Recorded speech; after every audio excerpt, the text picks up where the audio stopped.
नमस्कार, आप देख रहे हैं दार्शनिक भारत लाइव। मैं अमरेश कुमार सिंह। इस वक्त हम आए हुए हैं फतवा शहर दरियापुर अवस्थित आचार्य गद्दी कबीर मठ के कबीर वाटिका परिसर में। इस जगह पर आप देख सकेंगे कि आप फतवा कबीर वाटिका में यहाँ रहने वाले लोग अपने काम पे लगे हुए हैं। फसलों की एक तरफ कटाई हो रही है और दूसरी तरफ आज जो पूरे बिहार ही नहीं देश में चर्चा का विषय बना हुआ है बिहार सरकार को लेकर के, कि बिहार सरकार के मुख्यमंत्री कभी इस तरफ कभी उस तरफ, यानी पलटी मारने के जो काम है उनका बदस्तूर जारी है।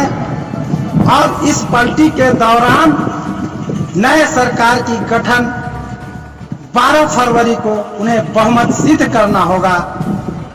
आइए इस संदर्भ में इस कबीरपंथी मठ के संरक्षक महंत ब्रजेश मुनि महाराज जी हैं और क्या कुछ विशेष इनकी राय है, मंतव्य है, इसको जानने का प्रयास करते हैं।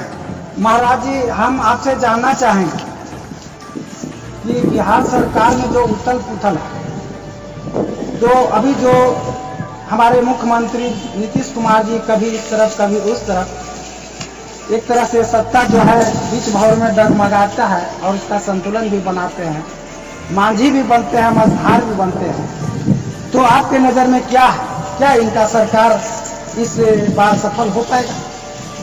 देखिए, सच्चाई बात है कि विश्वासघाती काम हुआ है और एक बार नहीं कई बार हुआ है। जनता भी इस बात को समझ रही है। मैं आपको बहुत बहुत धन्यवाद देता हूँ, आपने ऐसा प्रश्न किया है। और इसमें गोस्वामी तुलसीदास जी रामचरितमानस में कहें कि स्वार्थ मीत सकल जग माही। जिसको स्वार्थ नहीं पूरा होता है, स्वार्थ का मित्र। और देखिए कि बीजेपी के साथ थे तो उनको लगा कि इसमें हमको लाभ नहीं मिलने वाला है, प्रधानमंत्री का साथ था तो लगा कि नहीं होगा। फिर वो उधर भागे आरजेडी में।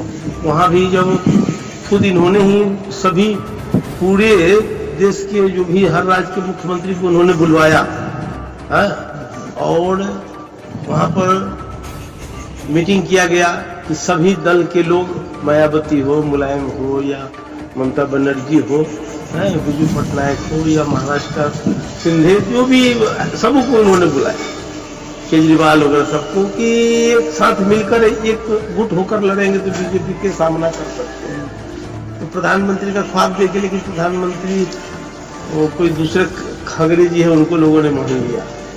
हालांकि अभी मानना नहीं चाहिए, पूर्ण माना भी नहीं गया है, लेकिन इनको संयोजक के लिए कहा गया था, इन्होंने ठुकरा दिया संयोजक को। तो कहने का मतलब यह है कि देखिए कि अभी बीजेपी का ग्राफ बढ़ा हुआ है। इन्होंने देश के प्रधानमंत्री जो भी पूरे विश्व में चर्चा का विषय बना हुआ है, प्रत्यक्ष किन प्रमाणम कहा गया है। 500 वर्षों का इतिहास में देखिए कि और ये राम मंदिर बना, इससे पूरे देश में ज्यादा प्रभाव पड़ा है और सनातन को लेकर चले। महाराज जी, यहाँ पर हम यह जानना चाहेंगे कि नीतीश जी कह रहे हैं कि हम अपने सहयोगी यानी तेजस्वी यादव जी के बने जाति के कारण हमने उनसे अलग, और कुछ ऐसा भी दिखाई पड़ रहा है कि श्री राम लला का प्राण प्रतिष्ठा में जो जय श्री राम का जय घोष हुआ, कहीं उससे तो नहीं घबरा गए?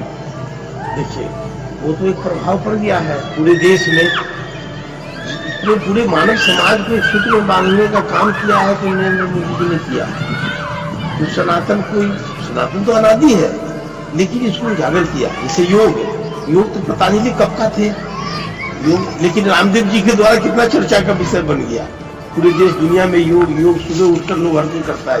क्या पहले योग नहीं था? स्वामी रामदेव जी के द्वारा प्रकट हुआ है। सदगुरु कबीर साहब की एक वाणी आया है कि भक्ति द्राविड उपजे लाए रामानंद, प्रकट किया कबीर ने 7 दीप 9 खंड।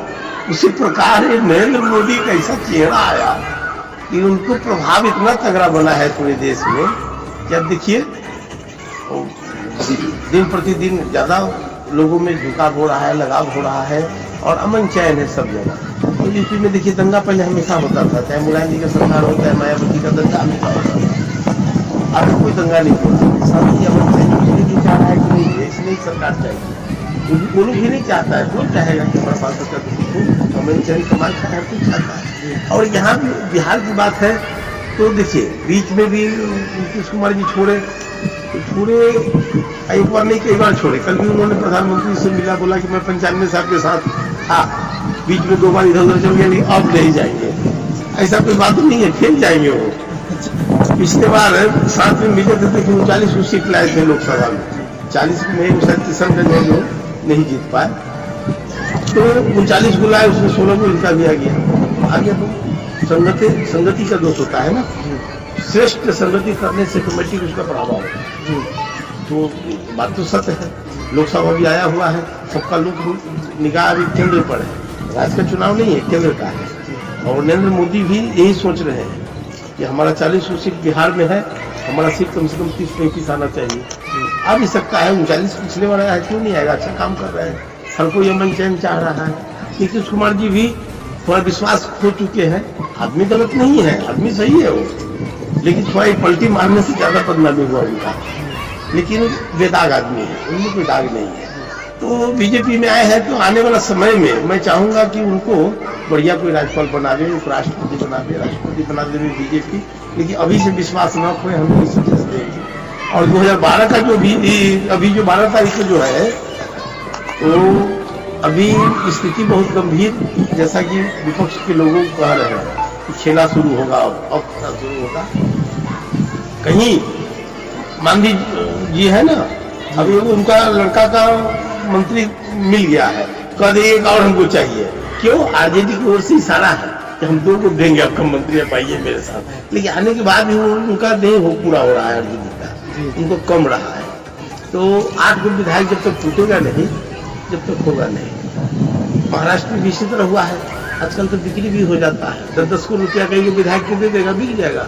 ये मुख्यमंत्री नीतीश कुमार जी अभी घोषणा की है कि 1 लाख और शिक्षकों की बात, और दूसरे तरफ बिहार सरकार लघु उद्यमिता के माध्यम से वैसे गरीब परिवारों के बीच 2-2 लाख रुपये की बात कही जा रही है। क्या इसको वर्तमान में चुनाव के नजरिए से देखा जा सकता है? नहीं, देखिए प्रधानमंत्री ये इस तरह का कितनी योजना चला रहे हैं, जो मुख्यमंत्री का है बिहार का, हाँ तो वो कर रहे हैं तो अच्छा कर रहे हैं, पहले से भी उनका घोषणा था और लोग भी यही चाहता है। बेरोजगार है, पढ़ लिख कर आप ही का बच्चा MA AA कर करके और बेरोजगार बैठा है, तो जनता तो यही चाहता है, सरकार लाभ यही नहीं चाहता है कि हम लोग सुखी रहे, हम लोग कमाए, हम लोग को रोजगार मिले, निकम्मा बन के जो बैठे हैं।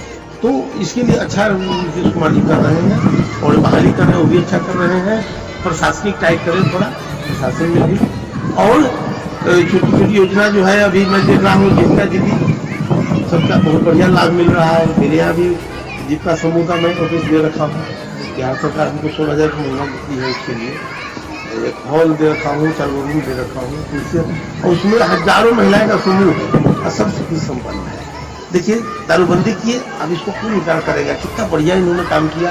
चोरी छिपी लोग पीता है अभी भी, लेकिन छिप के पीता है, वो चौराहे पर नाटक नहीं कर रहा है, 1 के 2 रुपया लगा रहा है। मतलब तो कहने का मतलब इस पर तो आउटलाइन टाइट करे, पुलिस प्रशासन अपने आप को विश्वास खो रहे हैं। भाई सब थाना मैनेज हो जा रहा है कि नहीं करेगा, करे तो क्या करेगा। आपको क्या लगता है महाराज जी, ये 12 तारीख को नीतीश कुमार जी बहुमत साबित नहीं कर पाएंगे?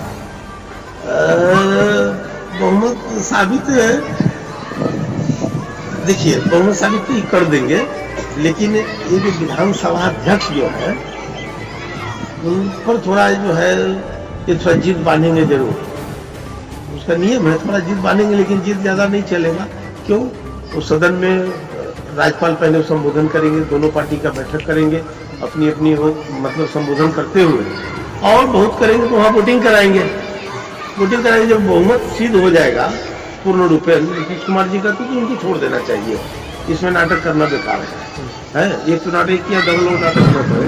हाँ, इतना जरूर है कि वहाँ लोगों को, जनता को दिल को जीतने का काम है, अच्छा काम करते रहे, तो फिर जनता है भाई, किसी को सिर पर चढ़ाता है, पकड़ नहीं देता। तो मैं यही चाहूँगा कि इसमें कोई हो हंगामा न हो, और मोहम्मद सिंह हमको लगता है कि हो जाना चाहिए। दोस्तों, आपने ब्रजेश मुनि महाराज जी का इंटरव्यू को सुन, और ऐसा अनुमान लगाया जा रहा है कि खेला होगा। तो लोग कहने के लिए तो कुछ भी कह सकते हैं, लेकिन अभी तक ऐसा कोई आसार नहीं दिखाई दे रहा है कि जिससे कि नीतीश कुमार की सरकार न बन सके। तो और भी लोगों की इस तरह से मंतव्य है कि इस बार भी नीतीश सरकार ही रहेगी, और आगे क्या होता है यह अभी देखना बाकी है। फिर मिलते हैं अगले खबरों के साथ। जय हिंद।